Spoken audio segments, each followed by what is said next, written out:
Estamos en la clase número 10, relativa a la naturaleza humana de Cristo.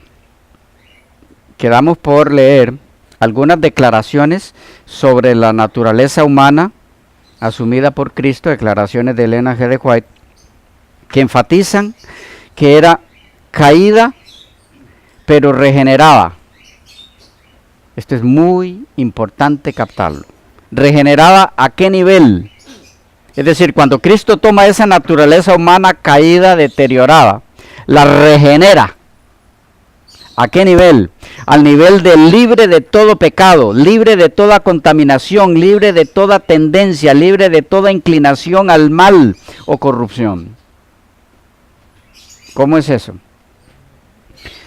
Ellen G. White, así como insiste vez tras vez en sus declaraciones respecto a la naturaleza humana asumida por Cristo, en que era una naturaleza caída, deteriorada, deformada por el pecado, como la de cualquier ser humano caído, y enfatiza que ese deterioro no es solo en debilidades inocentes como cansancio, sueño, sino en el carácter. Es también enfática en que no había en Cristo como humano la más mínima corrupción, la más mínima contaminación de pecado o tendencia al mal, como podrá verse en las siguientes declaraciones. ¿Cómo armonizar tal cosa? ¿No es eso una contradicción? Veamos algunas de esas declaraciones en el transcurso de sus... y en el transcurso del análisis de ellas vamos a mirar que en sus escritos en relación a este tema, ni a ningún otro, hay contradicción, como algunos teólogos pretenden hacernos creer, a fin de llevarnos a desconfiar de sus escritos, de los de Ellen G. White, mientras que otros utilizan esas mismas declaraciones que estamos por ver y otras similares, para hacer decir a Ellen G. White que Cristo no asumió naturaleza humana caída, llevándola en tal caso ellos mismos a contradecirse. Pero por la interpretación errada de tales declaraciones, puesto que, como ya hemos visto en las ya citadas, su posición, la de Ellen G. White, es más que transparente en cuanto a que la naturaleza asumida por Cristo fue la naturaleza humana caída. Acerquémonos un poco más a esto con humildad y mente abierta y disfrutaremos los resultados y los veremos repercutir en nuestro crecimiento espiritual hasta alcanzar la semejanza con el carácter de nuestro Señor. Para la comprensión e interpretación correcta de las declaraciones que siguen, se hace extremadamente necesario definir el significado de algunos términos claves en dichas declaraciones, a fin de no hacer decir a Ellen G. White lo que nunca dijo, y a fin de poder captar el verdadero sentido de dichos términos según el contexto en el que son empleados por ella en sus escritos. Estos términos son tendencia o tendencias, inclinación o inclinaciones, pecado, corrupción, pasión o pasiones y otros términos afines. ¿Utilizó Ellen G. White estos términos solo en una dirección? ¿O según el contexto tenían diferentes matices? Es decir, ¿utiliza ella el mismo término con diferentes significados según el contexto? ¿O cada vez que utiliza dicho término solo tiene un significado independientemente del contexto? Un ejemplo. entre dos tipos de declaraciones. La primera está en Señales de los Tiempos del 21 de noviembre de 1892, citado en Bifurcación, Preguntas sobre Doctrina, División Histórica del Adventismo desde 1957, por Herbert Douglas, página 94.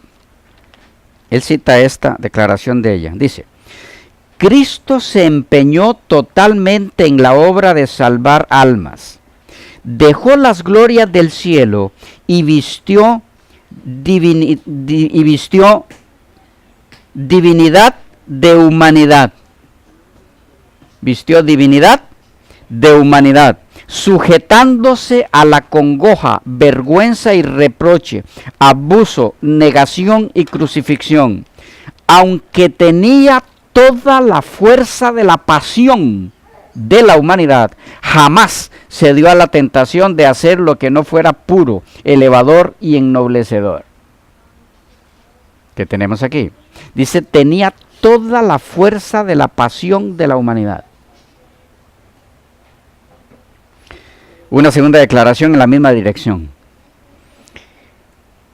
citada por el mismo autor de Señales de los Tiempos, o tomada de allí, del 9 de abril de 1896. Dice: las lecciones que dio Cristo cuando recibió a los niños debieran producir una honda impresión en nuestras mentes.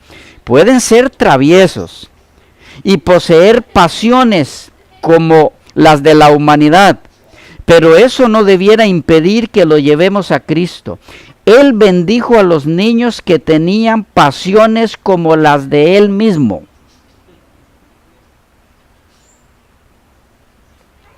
Claramente, ella dice que Cristo tuvo pasiones como las de cualquier otro ser humano. Pero ahora, prestemos atención a las dos siguientes declaraciones. Testimonios para la Iglesia, tomo 2, página 451.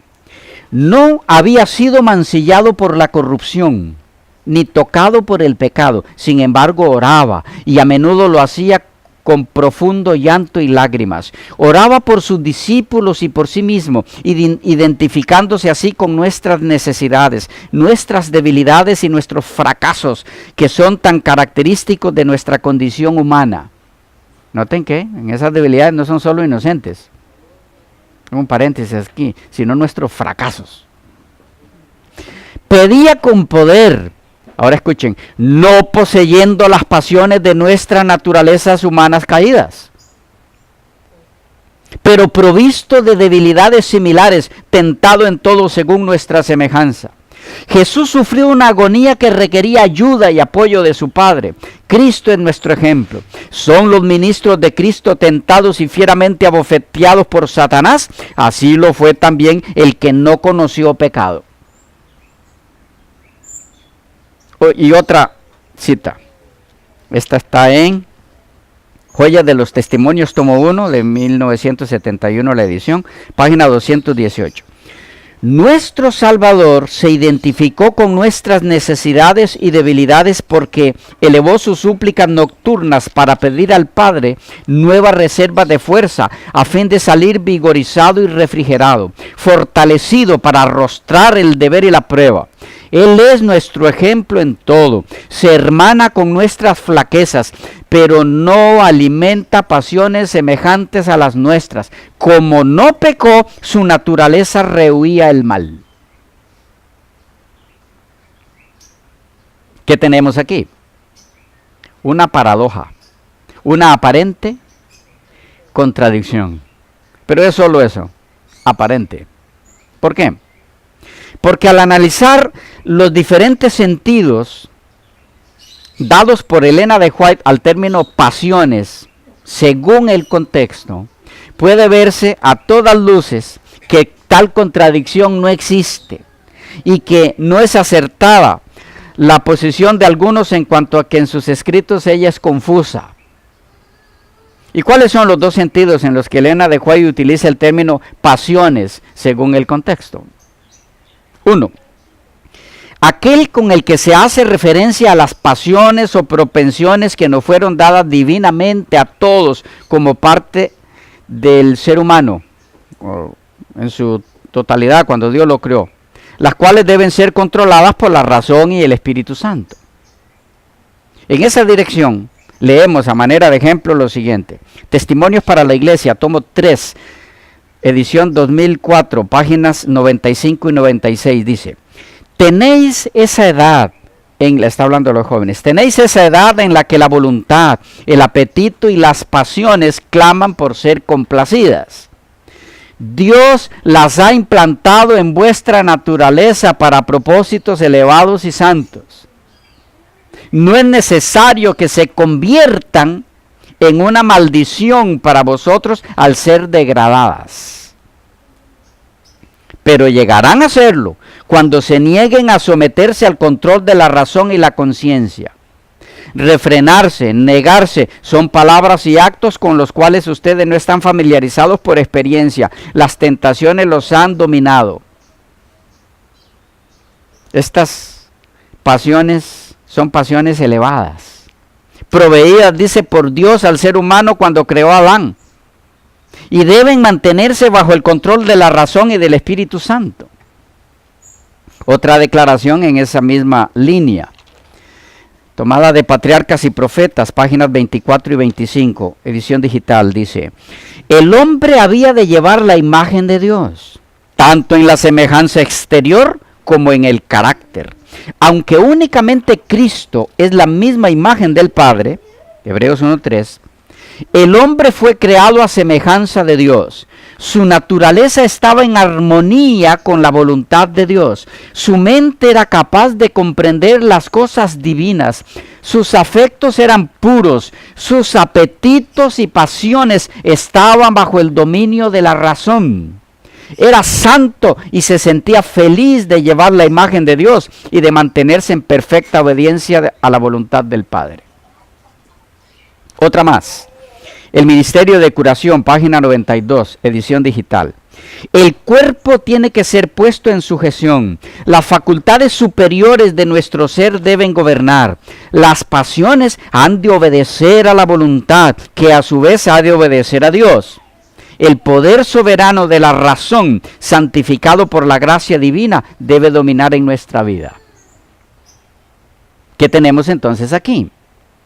Tenemos el término pasiones aplicado a deseos implantados por Dios mismo al crear al hombre. Deseos dirigidos o controlados por la razón y esta por el Espíritu Santo. Deseos que se sujetan a la voluntad que a la vez se sujeta a Dios. Es decir, pasiones que describen seres santos, que son felices al hacer la voluntad de Dios.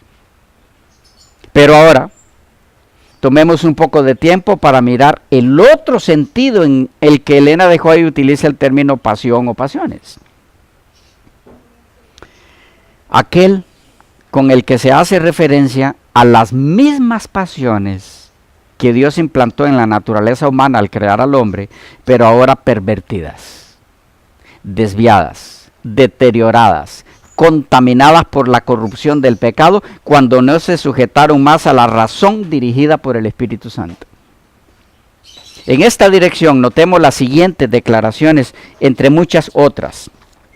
Leo de Mensajes Selectos, tomo 2, página 107, edición digital. Dice: los rasgos de carácter naturales y hereditarios necesitan ser sometidos a un firme control, porque de lo contrario, el celo encendido y los buenos propósitos se desviarán hacia el mal, y el exceso en los sentimientos producirá tales presiones en los corazones que estos serán arrebatados por el impulso y permitirán que las impresiones sean su guía. Cuando estos rasgos implantados, hermanos queridos, implantados por Dios en el hombre al crearlo, se desvían del propósito divino, dice ella, que se convierten en pasiones pecaminosas. Es decir, el pecado las transforma de positivas en negativas. Precisamente, la desviación de esas pasiones de la sujeción del Espíritu Santo a la sujeción del maligno es en sí lo que es pecado. Es lo que vuelve al hombre corrupto, depravado. En esa dirección es que leemos en El conflicto inminente, página 87, la edición digital. Cuando la presencia de Dios se retiró de la nación judía, tanto los sacerdotes como el pueblo lo ignoraron, aunque bajo el dominio de Satanás y arrastrados por las pasiones más horribles y malignas, creían ser todavía el pueblo escogido de Dios.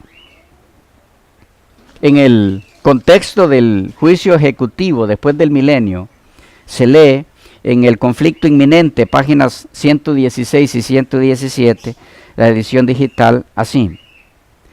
Allí está Nerón, monstruo de crueldad y de vicios, y puede ver la alegría y el triunfo de aquellos a quienes torturó y cuya dolorosa angustia le proporcionara deleite satánico. Su madre está allí para ser testigo de los resultados de su propia obra, para ver cómo los malos rasgos de carácter transmitidos a su hijo y las pasiones fomentadas y desarrolladas por la influencia y el ejemplo de ella, produjeron crímenes que horrorizaron al mundo.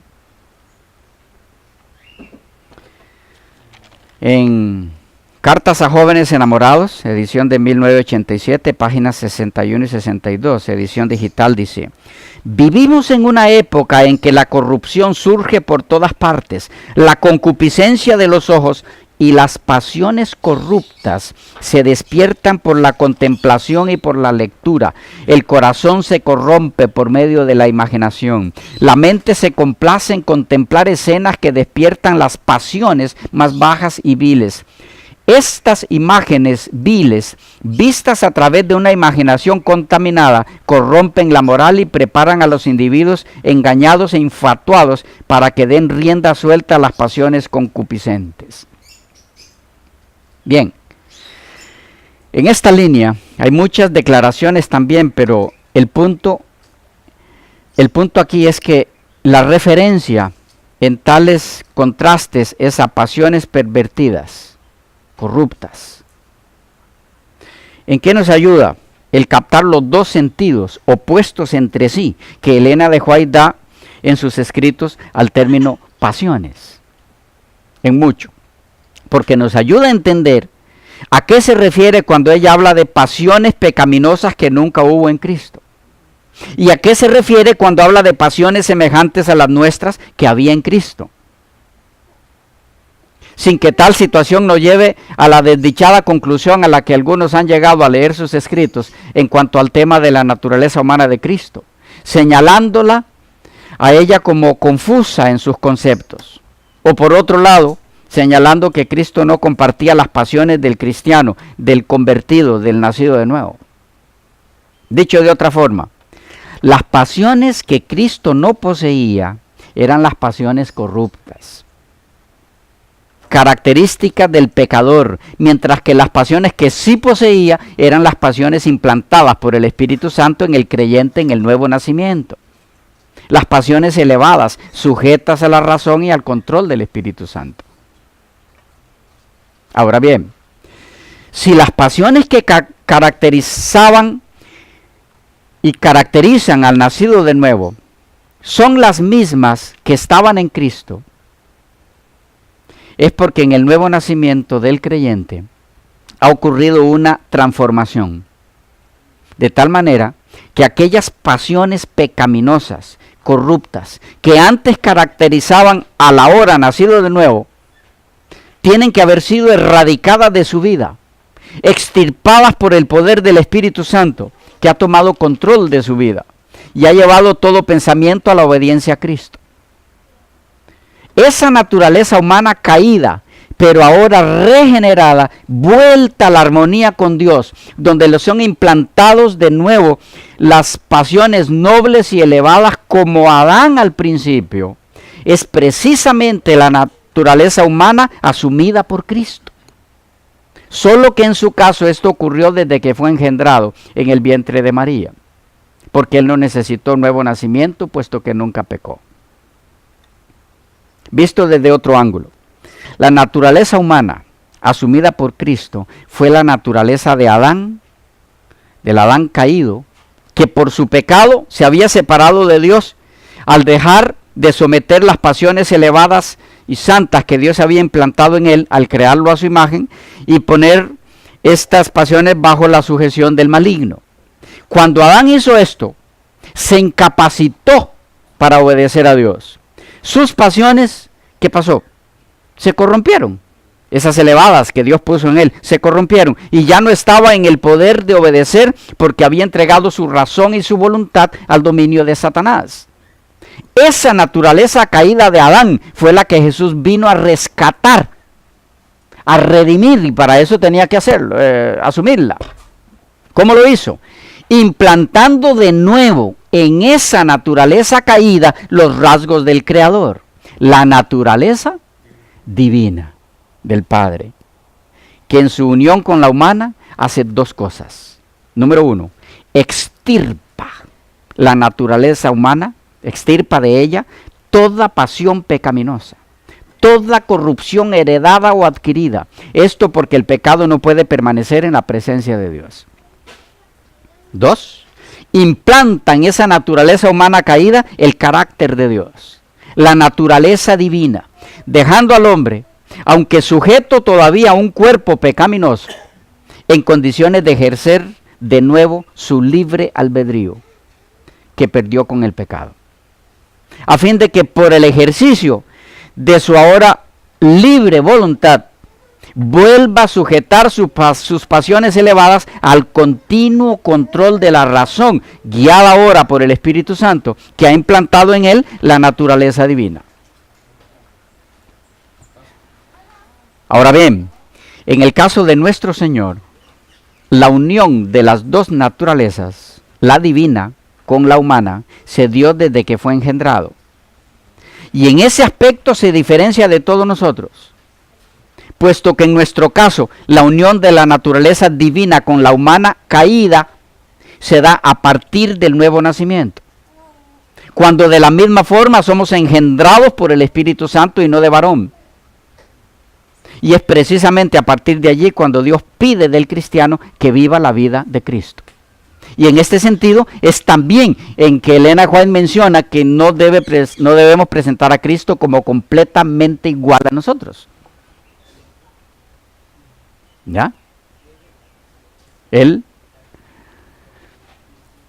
su naturaleza humana, la que asumió, a esa naturaleza humana se unió la divina desde que fue engendrado en el vientre. En el caso nuestro, a nuestra naturaleza humana caída y deteriorada, para ser rescatada de esa condición y vuelta a la condición del Adán antes de la caída y aún superior a esa, como vamos a ver dentro de poco. Eso ocurre en nuestro nuevo nacimiento. Así que en ese sentido Jesús es distinto a nosotros, pero no en el sentido de que no tomó la misma naturaleza nuestra. Porque al fin y al cabo es después que esa naturaleza divina toma control de nosotros, porque así lo decidimos, en el ejercicio de nuestra libre voluntad que Él nos devuelve, al ejercer el libre albedrío que nos devuelve también. Cuando eso ocurre, entonces es a partir de allí cuando nos pide que vivamos la vida de Cristo. No nos pide que vivamos la vida de Cristo antes de que eso ocurra. Y que no hay ninguna ventaja en Cristo sobre nosotros. Es al revés. Ventaja tenemos nosotros, como veremos en otras ocasiones. ¿Había alguna mano aquí? Cuando se experimenta el nuevo nacimiento y llega esa naturaleza divina, se vuelve a acomodar el asunto de los apetitos y pasiones, es tal correcto. Cual el Señor lo creó, o lo puso en el hombre. Ahora bien, eso es clave, porque quizás en la vida antes del nuevo nacimiento eso está desordenado, eso está al revés más bien. Totalmente. Son las pasiones y los apetitos los que dominan y los que controlan a la persona. Pero hay esperanza en el momento que se nace de nuevo.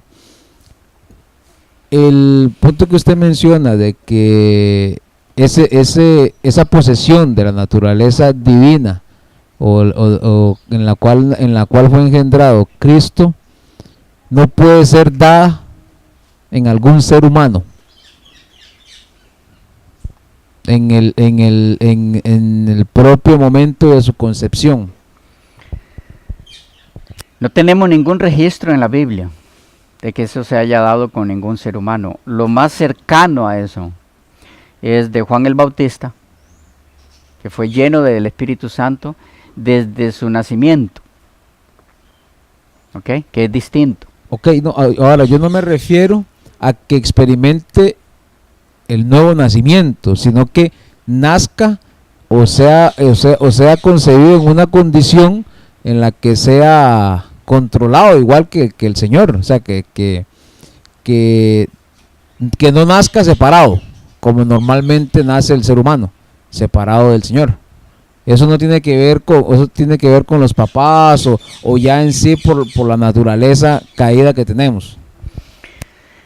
El registro que tenemos es de algunos casos que nos pueden dar cierta luz, no más, pero cierta luz como para darnos una esperanza que tal vez hoy por hoy no tenemos. Y es que nuestros niños pueden experimentar esa conversión a temprana edad, esa conversión que los lleva al nuevo nacimiento. A los ejemplos que me refiero son ejemplos como los de Daniel. Se mantuvo intachable, pero cuando él fue llevado a las cortes de Babilonia, a un ambiente totalmente corrupto, era un niño, prácticamente, un jovencito, con sus amigos, también de la misma edad, parecida, adolescentes, o entrando en la adolescencia por lo menos, preadolescentes, pero la vida que vivieron, lo mismo José, igual era un muchachito, la vida que vivieron demuestra que esa vida intachable es posible. Ahora, si capto bien tu pregunta, es bueno, pero ¿desde cuándo, desde qué edad se puede experimentar eso? No puede ocurrir con los niños que apenas empiezan a tener uso de razón para distinguir entre lo bueno y lo malo.